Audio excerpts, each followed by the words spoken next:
लाग्यो है अब फुकेटतिर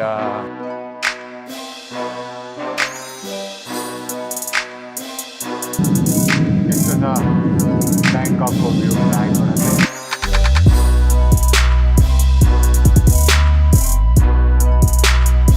लिभिङ रुमको ठ्याक्कै अगाडिपट्टि चाहिँ एउटा सानो प्राइभेट पुल छ।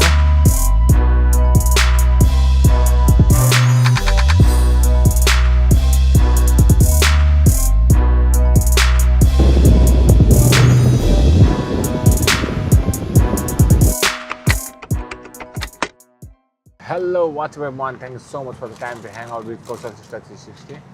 आज चाहिँ हामी ब्याङ्ककबाट फेरि अर्को सिटी फुकेट जान आँटेको र अहिले चाहिँ एयरपोर्ट आइरहेको छौँ र यो चाहिँ हामी अस्ति आएको एयरपोर्ट होइन, यो चाहिँ अर्को एयरपोर्ट हो, डोमेस्टिक एयरपोर्ट रहेछ। यो चाहिँ डन न्यू एङ हो कि के भन्ने एयरपोर्ट छ र अनि अब चाहिँ यहाँबाट चाहिँ हामी डोमेस्टिक फ्लाइट लिएर सबैजना फुकेट जान आँटेको र मेरो समाज पनि यहाँ कति ज्ञानी भएर बसिरहेछ। ल ज्ञानी भनेको त झन्डै मेरो क्यामेरा भाँचिदियो। हिजो त ज्ञानी भएको थियो, आज त खै ज्ञानी भएकै छैन। अनि मलाई पनि समाजले बर्थडे गिफ्ट पनि दिएन हिजो र समाजले मलाई केक पनि दिएको थियो हो बर्थडेमा। हिजो हामी बर्थडे चाहिँ कहाँ गरेको लु भन त लु, बर्थडे चाहिँ हामीले कहाँ गरेको थियौँ भन नि त लु।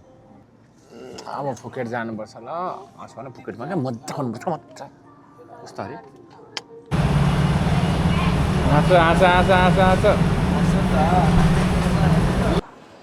लाग्यो है अब फुकेटतिर।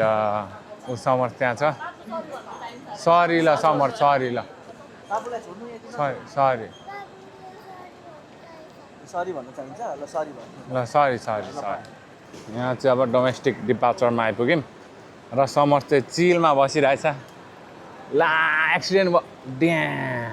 हामी चाहिँ अहिले चाहिँ डोमेस्टिक एयरपोर्टको यहाँ भित्र हेऱ्यौँ। अनि डोमेस्टिक एयरपोर्टै यस्तो खतरा रहेछ। पहिला त हुन्छ यो इन्टरनेसनल एयरपोर्टै हो कति वर्ष अगाडिको, र यसलाई पछि डोमेस्टिक बनाएको रहेछ, उता नयाँ बनाएपछि।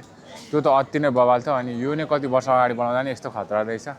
डोमेस्टिक एयरपोर्टको वेटिङमै यस्तो यहाँ मसाज छ। अनि यहाँ चाहिँ किड्स जोन अरे, बच्चाहरूलाई खेलाउने यहाँ पनि फुल बडी मसाज स्पा पनि रहेछ उता परतिर। अनि यहाँनिर बच्चाहरूले खेल्ने ठाउँ एयरपोर्टभित्रै फ्री। यहाँनिर कतिसम्म सोध्छ बाहिर देशको मान्छेहरूले है आमा। अब एयरपोर्टको भ्यू चाहिँ यस्तो छ है। यो चाहिँ हामी बसेको ठाउँबाट टाढा टाढा छ एयरपोर्टहरू चाहिँ, सिटीभन्दा धेरै बाहिर छ। हाम्रो नेपालको जस्तै सिटीको बिचमा एयरपोर्ट त्यस्तोहरू छैन। एकैचोटि दुईवटा प्लेन टेक अफ हुँदो रहेछ। त्यहाँ एउटा उडिसक्यो, एउटा रनवेमा जाँदैछ। र अब हामी जान आँटेको प्लेन आइसक्यो। अब हाम्रो यहाँबाट अब टेक अफको लागि जाने बेला भइसक्यो। ट्राभल गर्दाखेरि मजाले बसेर खानु चाहिँ भ्याइँदैन, त्यसले गर्दा जहाँ पायो त्यहीँ, जहाँ टाइम भयो त्यहीँ खाँदै खाँदै गइन्छ। यहाँ फ्रुट्स, समर चाहिँ फ्रुट्स मात्रै यहाँनिर, अरू केही खाएको छैन। थाइल्यान्ड आएर फ्रुट्स चक्लेट। यहाँ पनि थाइल्यान्डको आँपै यो चाहिँ, मलाई पनि खुवाइदियो त।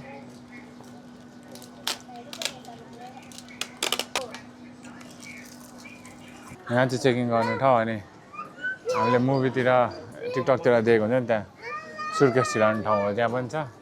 मेरो चाहिँ चेक गरेन। अनि अब यहाँबाट फेरि तल हिँड्ने बाटो रहेछ। यहाँ समाज रमाएको उता लाखे नाच्दैछ है, लाखे नाच्दैछ है।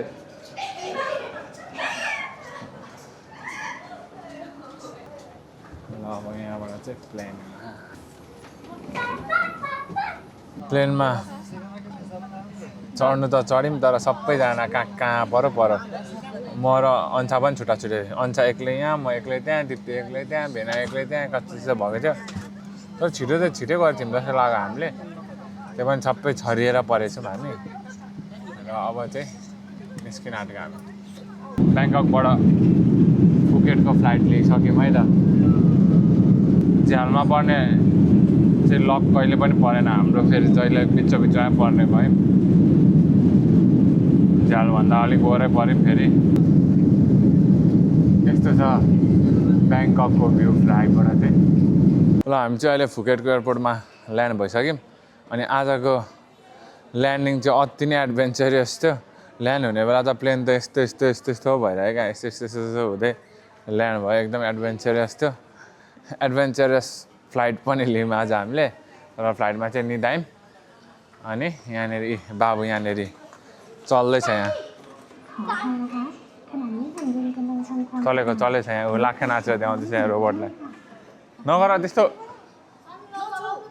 ल फुकेटको एयरपोर्टबाट चाहिँ फेरि हामीले अर्को गाडी सेल्फ ड्राइभ रेन्ट लिएको छौँ यो चाहिँ हुन्डाईको H1 यो चाहिँ 1 2 3 4 5 6 7 8 9 10 11 सिटर गाडी है हुन्डाईको H1 यस्तो छ अगाडि 2 जना अनि पछाडि 9 जना 11 सिटर गाडी छ यो यस्तो छ भित्र चाहिँ हुन्डाईको H1 गाडीमा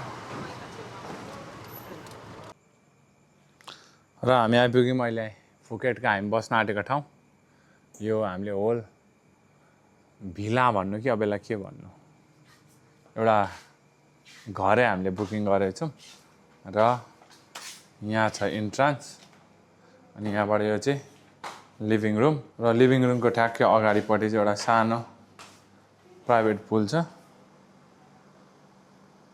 सानो छ अनि यतापट्टि एउटा बाथरुम छ अनि यहाँनिर किचन छ है त अब यहाँबाट मासतिर चढ्दाखेरि चाहिँ यताबाट यहाँ माथि चाहिँ यहाँ एउटा बेडरुम छ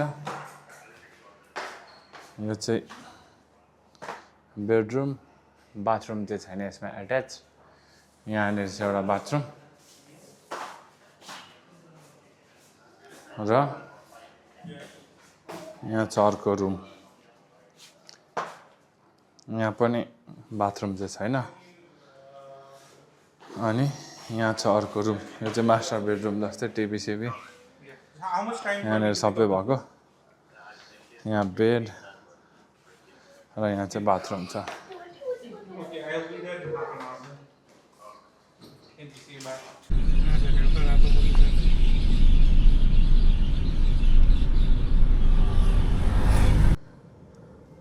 अहिले चाहिँ हामी फुकेटको बिच एरियामा जाँदैछौँ र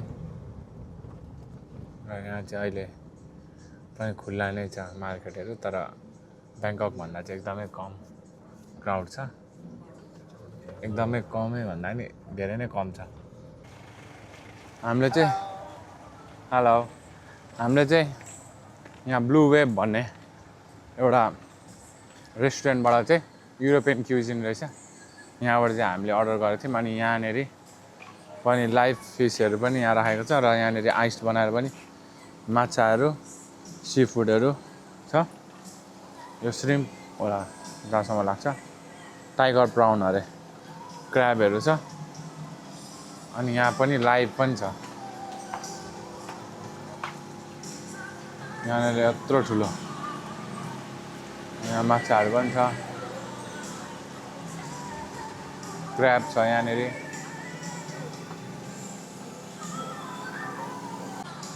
र हामीले चाहिँ यहाँ बाबु दिदीहरू चाहिँ अलिक टायर्ड हुनुभएकोले गर्दाखेरि अब यहाँ टेक अवेमा लान आँटेको र हामीले अब हिँड्यौँ यहाँबाट फेरि र हामी चाहिँ अब डिनर गर्न लागेको सुरुमा चाहिँ हामी 7-11 गयौँ अनि 7-11 गए पछाडि चाहिँ हामीले यहाँनिर सामानहरू लिएर आयौँ यहाँको लागि फ्रुट्सहरू बियर ससेजहरू र अनि बेकरी आइटम छ अलिअलि डेरी आइटम छ अनि त्यस पछाडि चाहिँ यहाँ होम डेलिभरी अर्डर गरेर फ्राइड राइस नुडल्स अनि यहाँ पिज्जा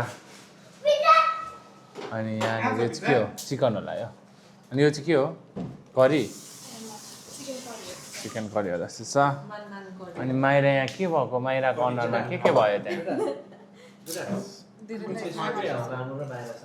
र यहाँनिर अब हामी चाहिँ डिनर स्टार्ट गरेको है त पनि छ हाम्रो कुन चिकन चिकन करी राइस दाल चाहिँ पाउँदैन रहेछ यहाँ तर मिठो चाहिँ नेपाली स्टाइलले खाएको मिठो हुन्छ